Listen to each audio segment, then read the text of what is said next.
to Cotton Country Cooking, presented by the Alabama Humanities Foundation. My name is Rebekah Davis. This is my actual kitchen, and I am a Rhodes Scholar for the Alabama Humanities Foundation.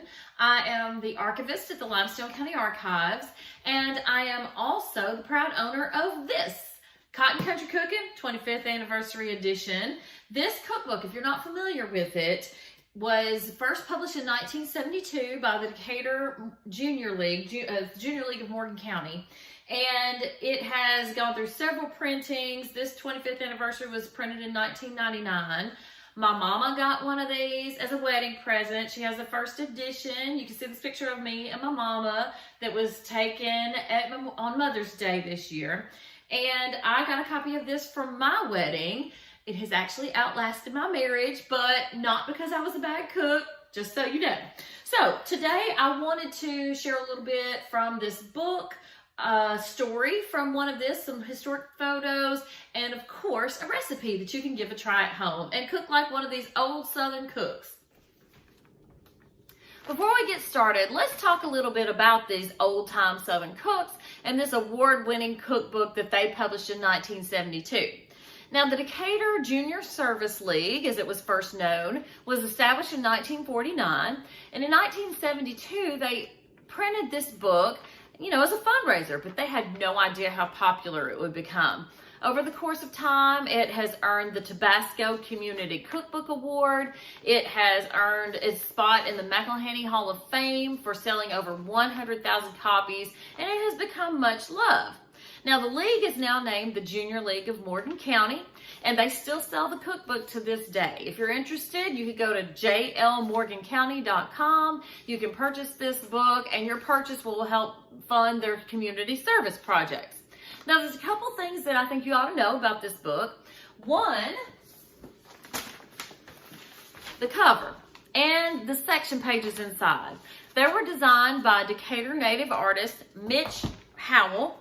And one of the fun things he did with his section pages is that he hid a little boll weevil on each page. So I'm going to be sharing some of those throughout the course of this show, so you can find the boll weevil too as we go.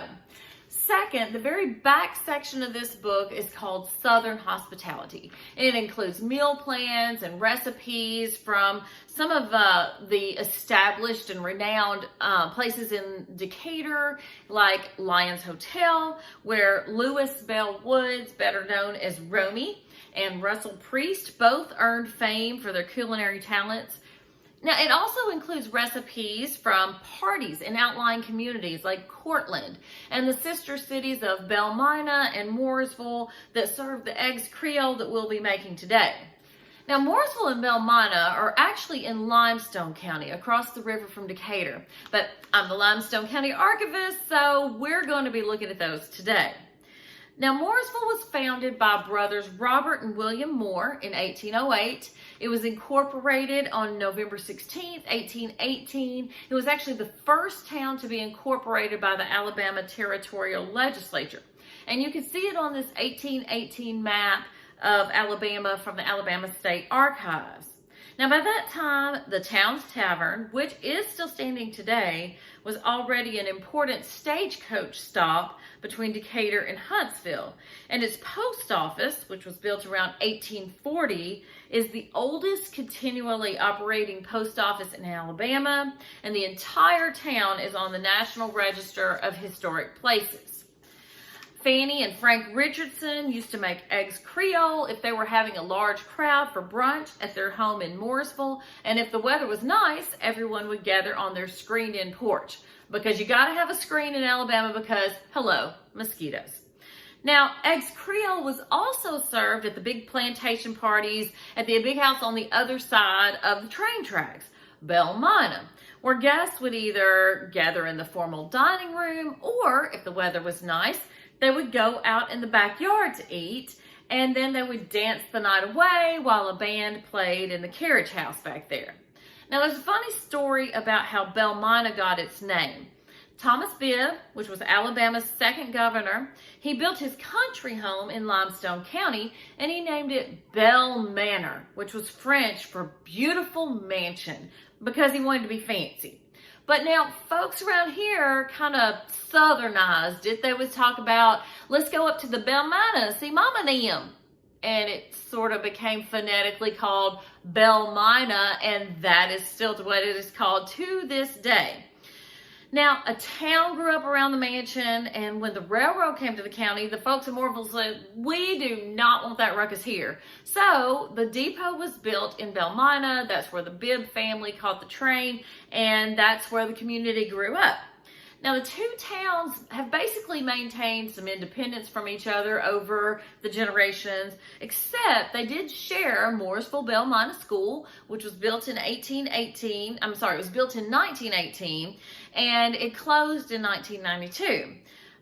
Maybe one of these young ladies that were in this homecoming court later shared her recipe in this book, or maybe one of these basketball players did. At any rate, eggs Creole was a favorite in these cross-the-river towns. Now, Mrs. Charles Eyster Jr., who shared this recipe, her name was actually Anne Rountree Eyster. She shared this recipe from Miss Georgia Miller's Creole eggs, and her note said, Creole eggs was a popular item in Decatur years ago and has recently been rediscovered by the younger set of cooks. A really good brunch dish with hot fruit casserole and ham. So let's try her recipe today.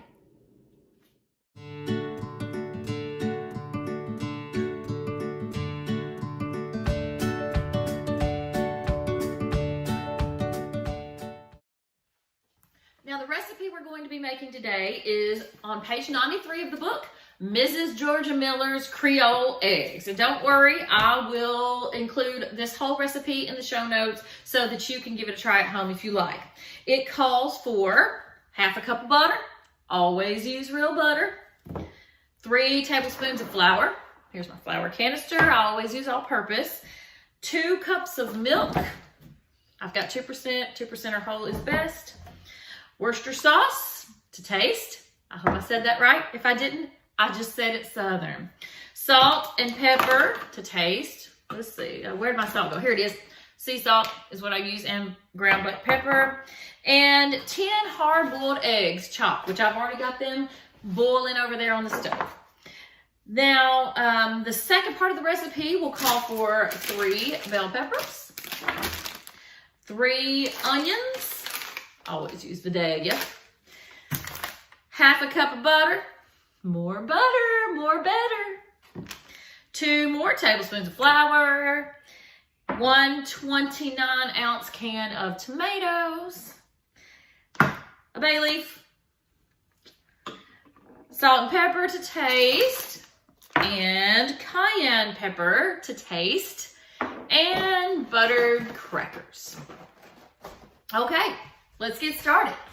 Okay, the first step in this recipe says to make a rich cream sauce with butter, flour, and milk. So, first thing I'm gonna do is melt my butter, and I'm just doing that in the microwave. We don't have to get fancy with all that. So,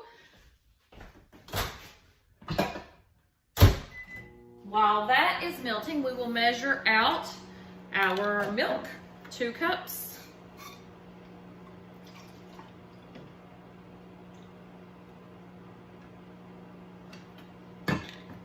And we'll get 3 tablespoons of flour.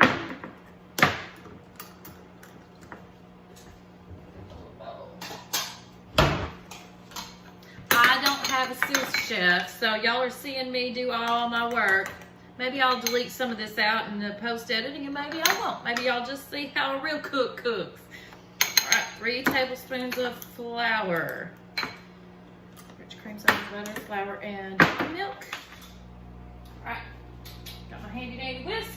By the way, this was my grandma's brown drip pottery. We're also going to use my other grandma's cast iron skillet. I love being able to use my mama's and my grandma's stuff when I cook.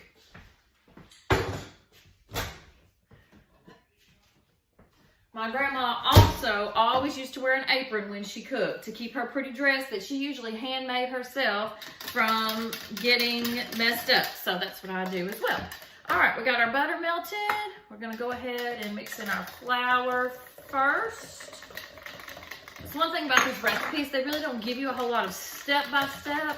They just say throw it all in together, because Mrs. Charles Eyster Jr., who put this recipe in this book, probably assumed that most of the ladies who would read this would know, and gentlemen, although at the time mostly would have been ladies, would know what she was talking about. All right, let's mix in the 2 cups of milk. There we go. And then it says Worcester taste, Worcestershire. Just put a couple of little lumps in there. And we're going to grind a little pepper in there. I like a lot of pepper on my eggs, so I'm going to put plenty of black pepper. This is just, you know, black peppercorns. And I've got my sea salt grinder.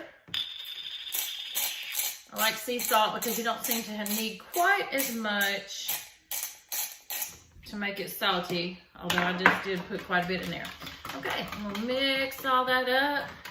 Looks like a pretty rich cream sauce to me. Now, the next step says to add chopped eggs and set aside. Okay. My technique for making hard-boiled eggs is that I start with a pot full of just cold water. And I'll go ahead and put my eggs in there while it's still cold eggs. And even though this recipe only calls for 10, I'm going ahead and cooking the whole dozen in case we have 1 or 2 mess-ups. And that way too, if we don't have any mess-ups, I have breakfast for in the morning. All right, once you got them all in there, turn it to high, put the eye on high, put the lid on it, and just leave it. You let it sit until it comes to a full boil. You can see steam coming out of it. Okay, we are boiling good now. So what you need to do is just put the lid on it, turn it off, set your timer for 15 minutes, and hit start. That's it. We're going to wait until they get through boiling when the timer goes off.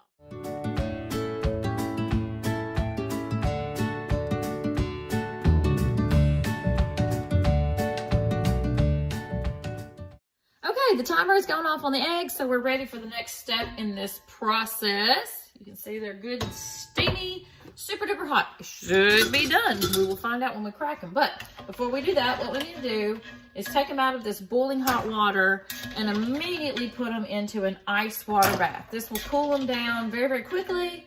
This will keep them from cooking anymore. And then after we let them set for just a little bit, the peels should just slide right off of them. Easy peasy lemon squeeze. Okay, moment of truth on the eggs. Let's see if they peel as promised. So I like to crack them and kind of roll them around a little bit. I don't know if you can see what I'm doing. Okay, roll them around. And I've got a trash can over here. I'm not just throwing things on the floor. All right, let's see. It's sticking a little bit. Probably didn't let it cool much, but it's a pretty well peeled egg. All right, rinse it off. And I'll go ahead and be doing the rest of those. Okay, so we have our 10 hard-boiled eggs. I don't know if you see them. And, oh, there goes that one. And it calls to chop them. I'm just going to mash them because we're making creamed eggs anyways. And so I'm going to use my potato masher to just mash them. All right, it makes pretty quick work of those hard-boiled eggs to get them all chopped up and ready to cream. And then the next step, there we go, eggs. All right, some good old chopped eggs right there.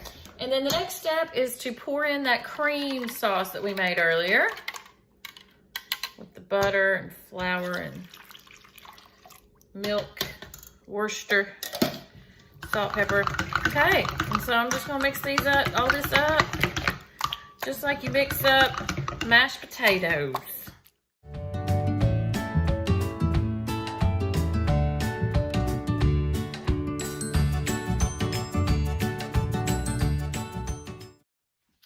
Okay, the next step is to grind the peppers and onions. Now, there's one thing I've noticed about older recipes is that back then they were designed for people who were growing things in their own gardens, or even the grocery stores back then did not grow meats and vegetables quite as big as they do now. So a recipe that might call for 3 chicken breasts that was done, the recipe that was created in the 1950s or 60s, might just use 1, especially if you're like a non-organic chicken breast that's you might get in the grocery store today.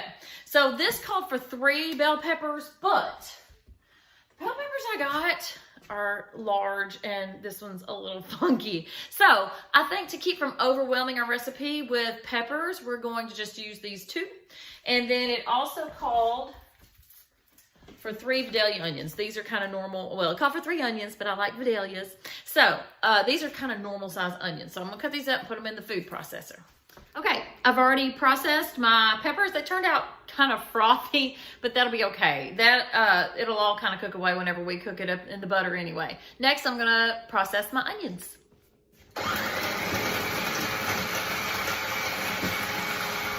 Okay, I've got my onions all ground up, and so now I'm ready to cook them in the butter in the skillet. Okay, the next step after you have ground your peppers and onion, it says to put it in the skillet with butter and cook until tender. So I've already got my half a cup of butter, which is 1 stick, getting nice and melty in my Grandma Wolf's cast iron skillet. It's a lot of butter. Oh my. Okay, so we're gonna dump the peppers in there.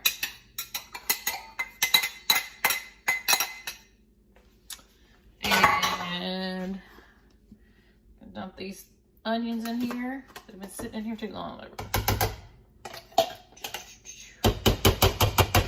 Okay. Now, it says to cook until tender. And this is a lot of liquid, so I'm going to cook it until some of the liquid is down too. It looks kind of weird, I know. But we're going to cook it until it's good and tender. Kind of stirring every so often. Okay, this is starting to cook down a little bit, so the next step says to add 2 tablespoons of flour and stir. That'll thicken it up a little bit. Woo! Good and green. Stir all that flour in. It smells good, I can tell you that. And then the next step is to add tomatoes. So I got my canned tomatoes. I used crushed tomatoes mostly because the store was out of diced tomatoes. And so, and 2, my kids are not big fans of big chunkity chunk tomatoes. So this sort of disguises vegetables. Anytime I can, even though my kids are teenagers now, I still sneak in vegetables, sneaky whenever I can. So this makes it almost more like tomato sauce.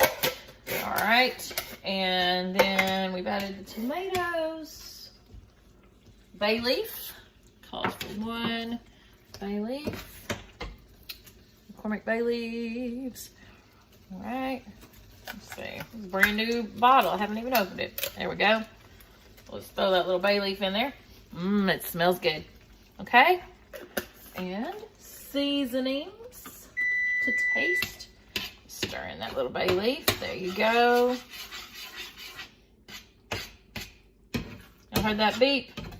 Oven's on 350, ready to cook. Pretty much everything in this book calls for cooking at 350. 350 is the golden temperature of cooking and baking. See, sometimes you make a mess. I'll just have to clean that up when I get done. Grandma always said, you ain't done cooking till you cleaned up the kitchen. Okay, now let's see. We need some seasonings. It calls for cayenne pepper to taste and salt and pepper to taste. So, start with pepper. Ooh, pepper. Okay. And some salt. If I take the lid off, wouldn't it?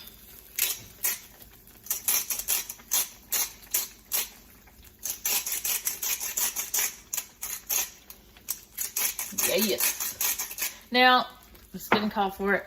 Usually I like, if it's calling just for some kind of seasonings, and I'm reaching into my cabinet here, I like to use a little seasoned salt or Cajun seasoning. And since these are Creole eggs, to me, Creole seasoning goes on anything. So I've got some original Creole seasoning. So I'm going to put a little of that on there. Even though the recipe didn't call for it, I always kind of doctor things up just a little bit. And then, because we like seasonings. Ooh, look at it, it's all bubbly. Okay, and then I had to open up my cayenne pepper. And then we've got, ooh, that's a lot of cayenne pepper. It's gonna be spicy. Okie doke. So we're gonna mix all that up. Ooh, it's getting all thick. The flour is making it more of a gravy texture. Mix in all those seasonings. Ooh, that looks good. Ooh, it smells so good.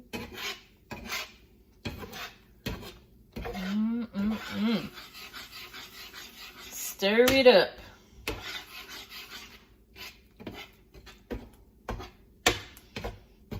Okay, I think that's about ready to put in the pan.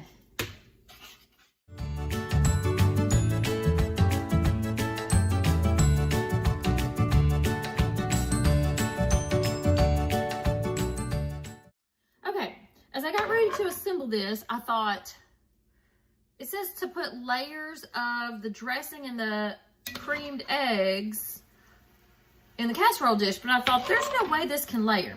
I think one of the things that we were missing in this recipe when it says make the rich cream sauce is it needs to be a cooked cream sauce. Maybe you more experienced seasoned cooks would know that, but I didn't. So we're gonna give this a try. I'm gonna thicken this up a little bit. I've got it on the eye, about medium high, stirring the whole time, and I'm just going to stir it and cook it until it thickens up a little bit. And so we'll see how that works. But I would recommend that when you make this recipe, start with thickening up your cream sauce before you add the eggs, as opposed to cooking it afterwards. So I'm veering off from the recipe a little bit, and I just want y'all to know that. Let's give it a try. Let's see what happens. Okay, I've been cooking and stirring for a couple, 3 minutes now, and it's really starting to thicken up. You can see the difference in what I was doing and what it was before and what it is now. I'm gonna stir it for maybe a minute or two until I think it's a good, I don't know how to say it other than a good goopy consistency. Something that's not too liquidy so that it doesn't just pour all over, but that it's kind of goopy, and then once it cooks, it should firm up. So I'm gonna give that a try and see how it goes. As y'all, just so y'all know, this is my first time trying this recipe too.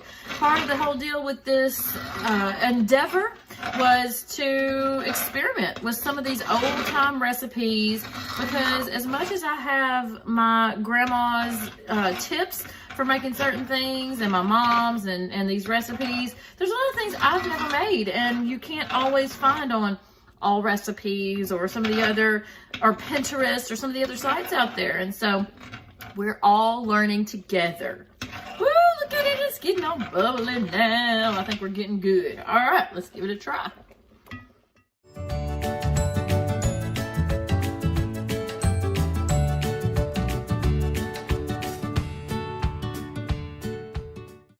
Okay, the next step says, in a greased baking dish, alternate layers of the Creole dressing and creamed eggs. So we're gonna grease our baking dish. We're gonna do this the easy peasy way. And then we're gonna alternate layers of the Creole dressing. This is what this is called. And the creamed eggs. So we're gonna pour Creole dressing on the bottom till it kind of covers up the bottom of my baking dish. I would imagine you could do this in a 13 by 9. I just have this sort of a casserole dish, and so I thought I would do it in this one today. Okay, so we've got that. Let me do it this way where you can kind of see. Okay, And then we're gonna put some creamed eggs on top of that. Just gonna pour it on there. Ooh, that's a pretty color, isn't it? Look at that pretty yellow creamed eggs. I'm just pouring it over. It's still kind of thin, so it's not super goopy, but it's much better than it was. All right, so we're gonna pour, kind of cover that. All right, kind of making a bit of a sort of a lasagna look, isn't it? All right.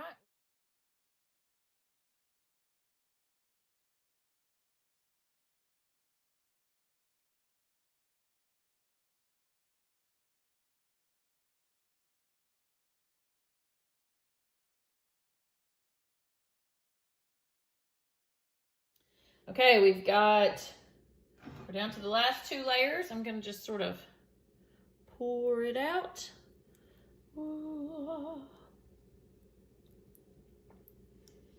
Let's see.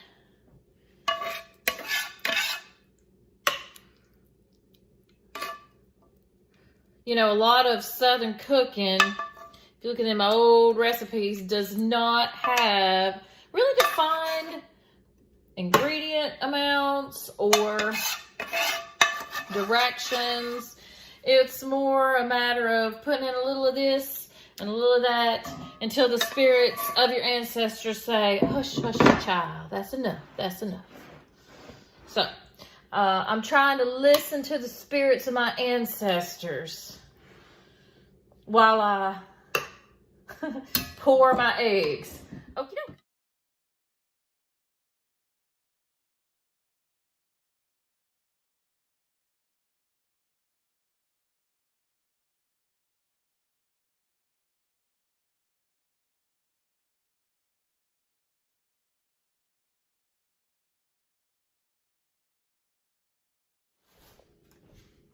Okay, the last ingredient before we put this in the oven is buttered cracker crumbs. It doesn't, to put on the top. Now, it doesn't call for how much, but I can tell you it's probably a sleeve. And this is my favorite thing. Just leave it in the sleeve.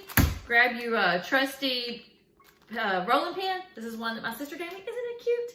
And just whack the crap out of it until it's all nice and crumbly. It's all contained in its little sleeve. Don't whack it too hard or you bust the sleeve open.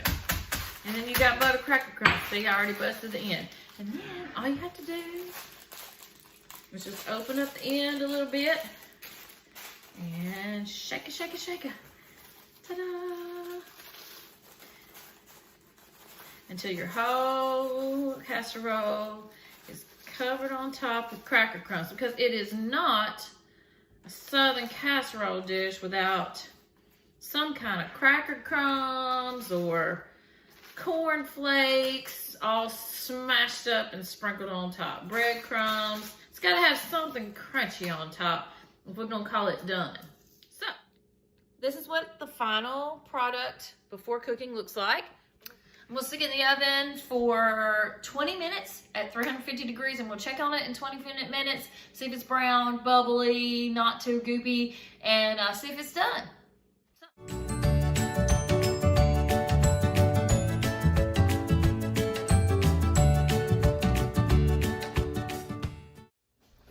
Okay, moment of truth. I've actually cooked this longer than 20 minutes because it was still kind of sloshy, and I don't think it needs to be sloshy. So I think it's done, and I'm gonna check it and see.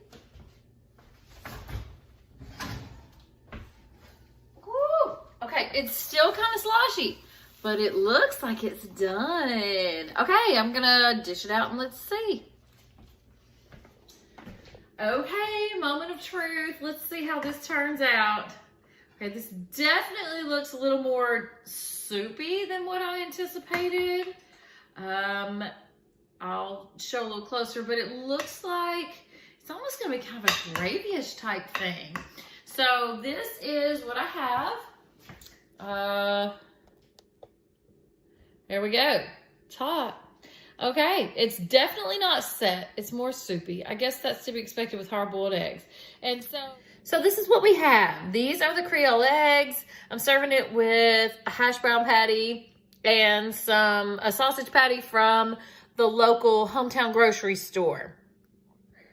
I'll tell you my honest opinion about this. All right, so I'm getting a bite that includes a little of the topping, a little of the eggs, a little of the Creole dressing on. Oh, it smells good. My mouth is watering. Okay, it's got a really good flavor. The texture is a little weird. It's a little soupier than what I thought it would be, but I think it would. Everything is good if you put it on a biscuit, right? I think with a little biscuit or toast to kind of sop it up, I think this is a really good sort of side dish for a breakfast. We're having breakfast for dinner tonight in my house with this. Unfortunately, I don't have any biscuits. I know, please don't take away my Southern card. But altogether, now I like eggs. I like, Cajun seasoning and stuff. It's a really good flavor. It's definitely more of a gravy texture than what I thought it would be. I thought it'd be more set. I mean, maybe you could put in a little more flour or maybe some cornstarch to set it a little more if you want something that's more of a casserole type texture. Or maybe I just did something wrong. But at any rate, I like it. I think I would tweak it a little bit. But all in all, maybe with some biscuits. And like I said, sausage. Now, this is from my hometown grocery, which I just love. They grind their own sausage. And so I made these patties. It's very good with the sausage patties and the hash browns. So just a little bread too. I think you've got a really good breakfast or brunch dish. So that's my take on it.